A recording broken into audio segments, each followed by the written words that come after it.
You know, I think it's been about 5 years since SteelSeries sponsored a video from us about one of their keyboards. Though in fairness, it's been about 5 years since SteelSeries has really innovated on their keyboards.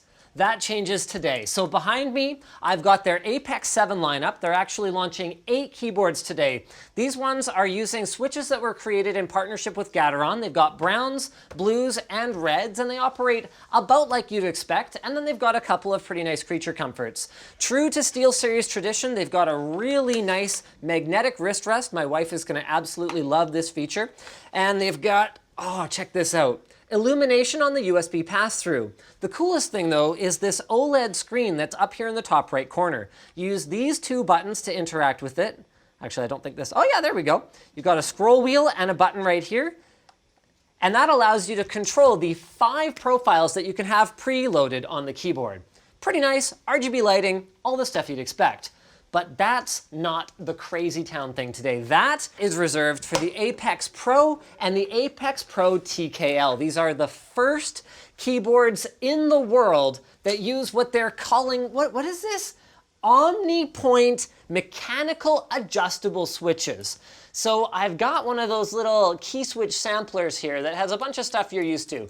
There's your little blue click and all that good stuff. Now this one with the white stem at the end, this is what they call an omni-point. And what it can do is it actually allows you to adjust in software the actuation point of the key. So you can do anything from 3.6 millimeters, which is basically all the way down. Like if you're one of those people who types with your fist, all the way up to just 0.4 millimeters, which in practical terms amounts to basically brushing up against the keycap. So what this results in is real-world improvements in responsiveness. So they are claiming 8 times faster response time, 5 times quicker actuation point, and then, I mean, you're not stuck with that, you can adjust it, and 2 times the durability, because honestly, there is no actual contact between any part of the switch in order to complete a circuit like you would have with a traditional switch. Instead, the way that it works is inside every one of these key switches is a little tiny magnet.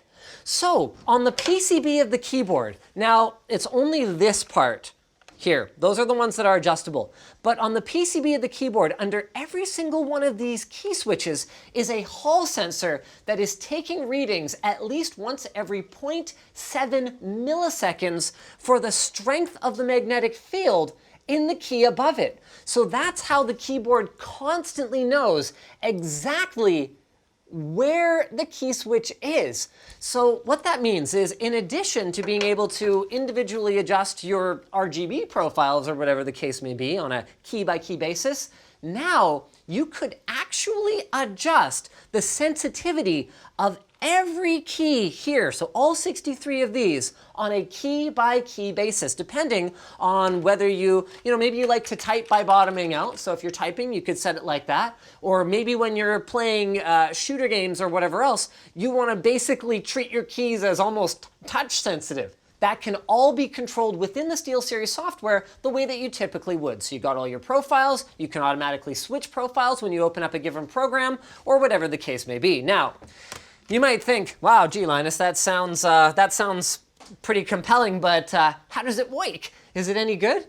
The demo here is actually really impressive. So we've got their W key here, and you can see we've got it adjusted to not even as sensitive as it can be.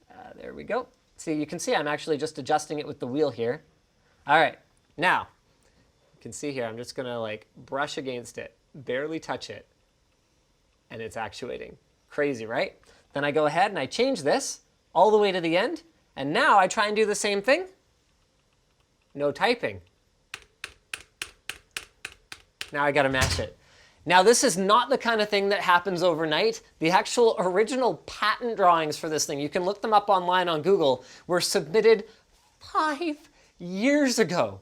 But I think for the gamers out there who want the ultimate in customization, it could end up being well worth the wait. Now, one thing I haven't mentioned yet is, what type of switch is it?